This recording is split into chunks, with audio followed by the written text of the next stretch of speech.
Okay, तो आज के इस वीडियो में हम लोग बात करने वाले हैं math class 8 R S Agarwal book से एक्सरसाइज 10A का क्वेश्चन नंबर 4 को।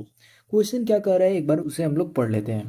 कह रहा है कि Manjeet bought an iron safe for 12,160 and paid 340 for its transportation, then he sold it for 12,875। कहने का मतलब ये है कि मंजीत नाम का एक व्यक्ति है जो एक आयरन सेफ कह सकते हो तिजोरी को, ठीक है। और इसका मतलब भी होता है तिजोरी ही, ठीक है। तो उसे 12,160 रुपये में खरीदता है और उसको लाने के लिए मैंने दूसरी जगह से खरीदा है, तो उसको लाने में जो किराया लगा है उसको, वो लगा है 340 रुपया। अब कह रहा है कि वो जो व्यक्ति है मंजीत, उसे उस तिजोरी को जो है, अगले पार्टी को जो है 12,875 रुपये में बेच देता है। तो इसमें तुम्हें बताना है कि आखिर उसमें गेन कितना परसेंट का वो उसको मिला है। कहने का मतलब है कि ये जो भी व्यक्ति है वो खरीदा इतना में, इतना ट्रांसपोर्टेशन चार्ज उसे देना पड़ गया है, और अगले पार्टी को जो है वो इतना रुपये में बेचा है। तो आखिर में तुम्हें बताना है कि उसे गेन जो हुआ है उस पर कितना परसेंट का वो गेन हुआ है, ठीक है। कुछ नहीं करना है, सिंपल गेन तुम्हें मालूम चल गया कि इसमें कुछ ना कुछ गेन हो रहा है, तो सिंपल तुम्हें ये मालूम करना है कि तुम्हें सीपी यानी टोटल कॉस्ट प्राइस कितना पड़ा है।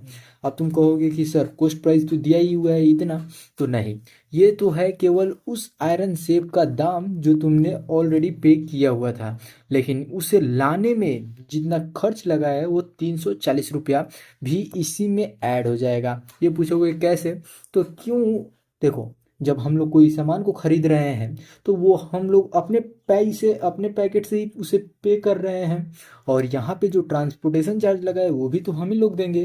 तो ओवरऑल हम लोग मिला के बात कहेंगे कि ये जो वैल्यू है, इसमें अगर इतना को ऐड कर देंगे तो उतना रुपया हमें खरीद पड़ गया है आयरन सेफ के लिए। तो इसलिए टोटल कॉस्ट प्राइस जो है वो इतना प्लस में इतना होगा। अगर एक्चुअल कॉस्ट प्राइस बोला जाए तो ये होगा, समझ में है। जब टोटल की बात हो जाएगी तो ये और ये दोनों ऐड हो जाएगा क्रय में, ठीक है।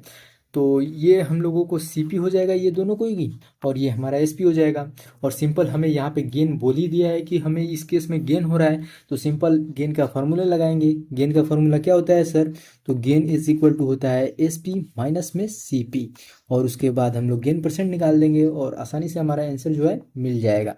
तो आओ उसे हम लोग सॉल्व करते हैं, आखिर आ कितना रहा है।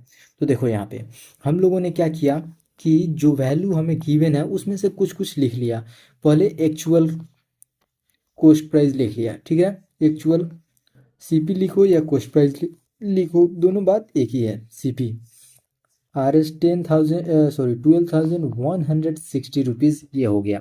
अब हम लोगों को टोटल कॉस्ट प्राइस या फिर ट्रांसपोर्टेशन चार्ज पहले लिखना चाहो तो ट्रांसपोर्टेशन चार्ज भी लिख सकते हो। तो ट्रांसपोर्टेशन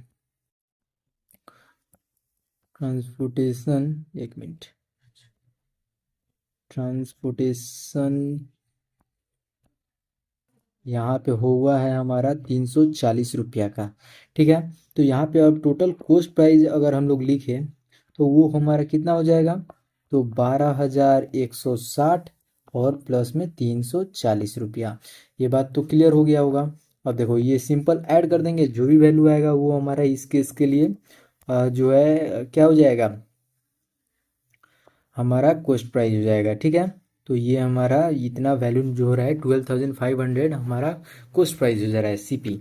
और एसपी हमें गिवन कितना है, तो वो गिवन है हमें 12,800, ठीक है। तो हमें ज़्यादा कुछ करने की ज़रूरत नहीं है, सिंपल जो भी वैल्यू दिया हुआ रहेगा उसे हम लोग आगे बढ़ाते चले जाएंगे और जो भी आंसर होगा वो हमें मिल जाएगा।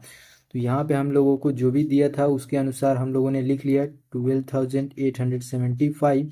सॉरी, मैंने पिछले बार में बोल दिया 8,000, तो यहाँ पे तुम देख सकते हो 8,075 रुपीज़ है, तो वो तुम एक्चुअल वैल्यू को लिखोगे। समझ में आ रहा है। अब देखो यहाँ पे क्या करना है कि अब हमें गेन का फॉर्मूला डाल देना है। तो गेन एक्चुअल में हमें कितना हुआ है, सिंपल हम लोग एस पी माइनस में सी पी करेंगे। तो पहले हम लोगों ने एस पी और सी पी का फॉर्मूला लिख लिया, ठीक है। यहाँ पे अब एस पी जो भी वैल्यू है जो कि हमारा 12,875 रुपीज़ है, उसमें से हम लोगों ने 12,500 को घटा दिया। अब देखो 75 तो ये जैसे के जैसे उतर जाएगा, और 8 में से 5 गया तो 3। तो एक्चुअल में हम लोग कहेंगे कि 375 रुपया जो है हमें गेन हो रहा है। अब इस 375 रुपया का हम लोग गेन परसेंट निकालेंगे, और जो भी आंसर निकल कर आ जाएगा वही हमारा यहाँ पे गेन परसेंट का आंसर हो जाएगा। तो गेन परसेंट का फॉर्मूला पहले क्या होता है ये तो तुम्हें मालूम होना चाहिए। तो उसका गेन परसेंट का फॉर्मूला होता है गेन बाई में CP इंटू में 100, और यही इसका गेन परसेंट निकल कर आ जाता है। ठीक है, तो जिन्हें भी नहीं दिख रहा होगा अब दिखना चालू हो जाएगा। गेन तुम्हें 375 रुपया का हुआ है। ठीक है, CP तुम्हारा 12,500 पड़ रहा है, और 100 इसमें मल्टीप्लाई करना है। अब देखो यहाँ पे जो है हम लोग डबल जीरो से डबल जीरो को कैंसिल आउट कर सकते हैं। बिल्कुल सर, बिल्कुल कर सकते हैं। अब यहाँ पे जो भी वैल्यू है ये 375 और ये 125, ये तुम कटा सकते हो 5 से। अगर यूनिट प्लेस पे 5 हो तो डायरेक्ट तुम 5 से कटा सकते हो। तो 5 7 जब 35 होता है, 2 बचा तो 25 बन गया, तो 5 5 जा 25, फिर 5 2 जा 10 और 2 बचा तो 25, तो 5 5 जा 25। अब देखो यहाँ पे डायरेक्ट 25 से ये वैल्यू जो है 3 मतलब में कैंसिल आउट हो जाता है। तो तुम एक्चुअल में क्या देख रहे हो यहाँ पे कि जो भी वैल्यू तुम्हारा यहाँ पे निकल कर आ रहा है वो तुम्हारा हो जा रहा है 3%, और यही इस क्वेश्चन के लिए रिक्वायर्ड आंसर हो जाएगा। तो ओवरऑल जैसे जैसे क्वेश्चन कहता जाएगा तुम वैसे वैसे अगर करते चले गए तो जो भी तुम्हारा क्वेश्चन है उसका आंसर तुम्हें आसानी से निकल कर आ जाएगा, जैसा कि इस क्वेश्चन में तुमने देख लिया।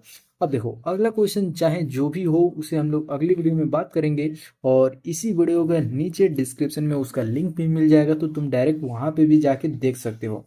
और फिलहाल यहाँ तक देख चुके हो तो वीडियो को लाइक कर दो, चैनल पे नए हो सब्सक्राइब जरूर से कर देना, और बाकी जितने भी वीडियोस आने वाले होंगे या फिर इस एक्सरसाइज पे बने हुए होंगे उन सभी कोई को तुम जाके प्लेलिस्ट के थ्रू भी देख सकते हो। तब तक के लिए वीडियो को लाइक करो, चैनल पर नए हो सब्सक्राइब करो, मिलते हैं अगली वीडियो के साथ, तब तक के लिए बाय।